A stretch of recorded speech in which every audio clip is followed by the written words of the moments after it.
বন্ধুরা, ABCD study চ্যানেলে তোমাদের সকলকে স্বাগত। তোমরা সকলেই জানো সবেমাত্র মাধ্যমিক পরীক্ষা শেষ হয়েছে, আর মাধ্যমিক পরীক্ষার প্রশ্নোত্তর আমরা হাতে পেয়ে গেছি।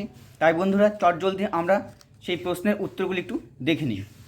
তবু লিখছে, লুকিয়ে লিখছে, এভাবে লেখার কারণ কি? এর উত্তর হবে যেন নেশায় পেয়েছে। পরের প্রশ্ন, নদের চাঁদের বয়স হলো, উত্তর হবে 30 বছর। পরের প্রশ্ন, গিরিশ মহাপাত্রের জামার রং ছিল, উত্তর হবে রামধনু।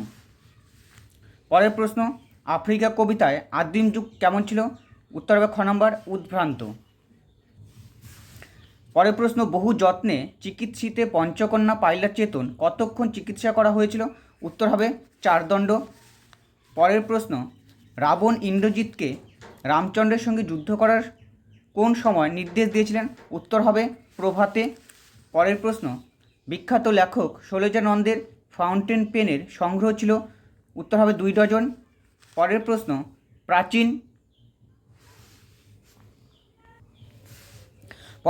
প্রাচীন সুমেরিয়ান বা ফিনিশিয়ানদের লেখনী কী ছিল? উত্তর হবে নলখাগড়া।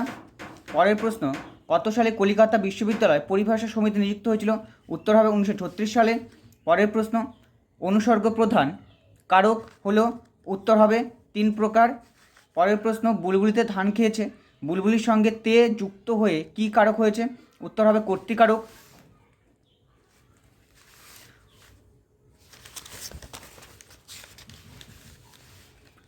পরের প্রশ্ন, কোন সমাসে উভয় পদের অর্থ অক্ষুণ্ণ থাকে? উত্তর হবে দ্বন্দ্ব সমাস। পরের প্রশ্ন, যে সমাসে পূর্বপদে উপমেয় এবং পরপদে উপমান এবং সাধারণ ধর্মটি উহ্য থাকে তাকে বলা হয় উপমিত কর্মধারয় সমাস। পরের প্রশ্ন, বাক্যের অর্থবোধের জন্য পরস্পরের সঙ্গে সম্বন্ধযুক্ত পদগুলি যখন ঠিকঠাক বসে তাকে বলে কি? আসক্তি। পরের প্রশ্ন, আবার তোরা মানুষ হ বাক্যটি হলো অনুজ্ঞাসূচক বাক্য। পরের প্রশ্ন, ভাববাচ্যে প্রাধান্য পায় ক্রিয়ার ভাব। পরের প্রশ্ন, আমি তোমাকে বইটি দিলাম, এটি কোন বাচ্যের উদাহরণ? উত্তর হবে কর্তৃবাচ্য। এবার এসিকিউ প্রশ্ন, বিকেলে চায়ের টেবিলে উঠে কথাটা কোন কথার কথা এখানে বলা হয়েছে? এটা জ্ঞানচক্ষু গল্প থেকে নেওয়া হয়েছে। কারেকশনের কথাটা চায়ের টেবিলে উঠে, কারেকশনের কথা, উত্তর হবে কারেকশনের কথা।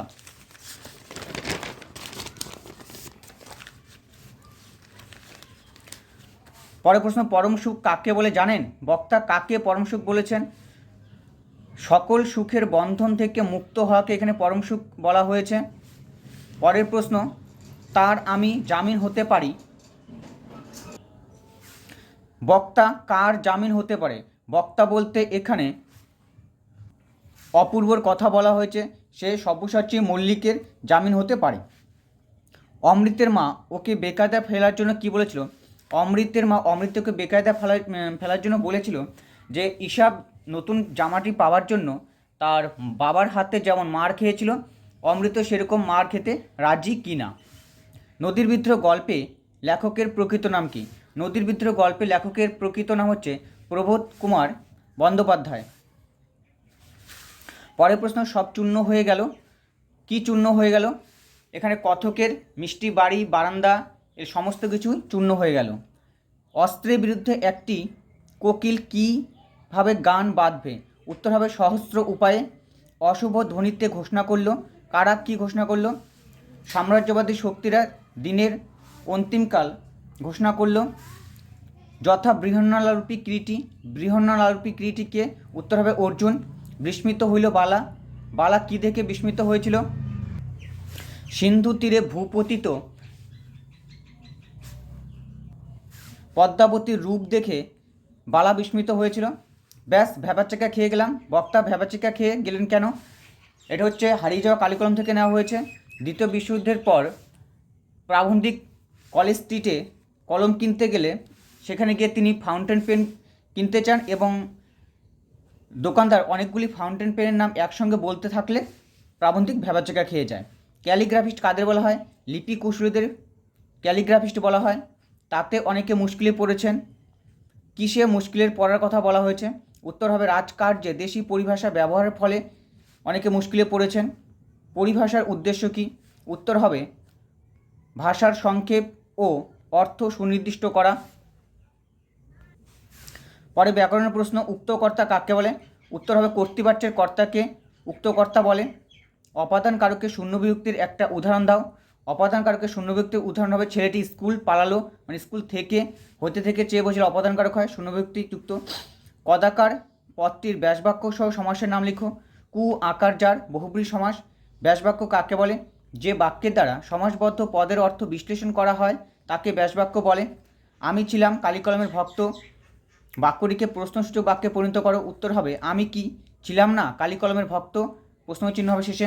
মিশ্র বাক্যের উদাহরণ দাও। যখন আমরা চায়ের দোকানে ঢুকলাম তখন আমার বিদ্যালয়ের সহপাঠীকে দেখলাম কিন্তু সে আমাকে চিনতে পারেনি। এটা হচ্ছে মিশ্র বাক্যের উদাহরণ। কর্তৃবাচ্য থেকে ভাববাচ্যে রূপান্তরের প্রধান শর্ত কি? কর্তৃবাচ্য থেকে ভাববাচ্যে রূপান্তরের প্রধান শর্ত হলো কর্তৃপদের সঙ্গে র বা এর বিভক্তি যুক্ত করতে হয়। প্রত্যেককে ব্যাসবাক্য সহ সমাস নির্ণয় করো। প্রত্যেকে ব্যাসবাক্য সহ সমাস করলে হবে জনে জনে। অব্যয়ীভাব সমাস। অনুসর্গ যোগে করণ কারকের একটি উদাহরণ দাও। কলমের দ্বারা লিখি।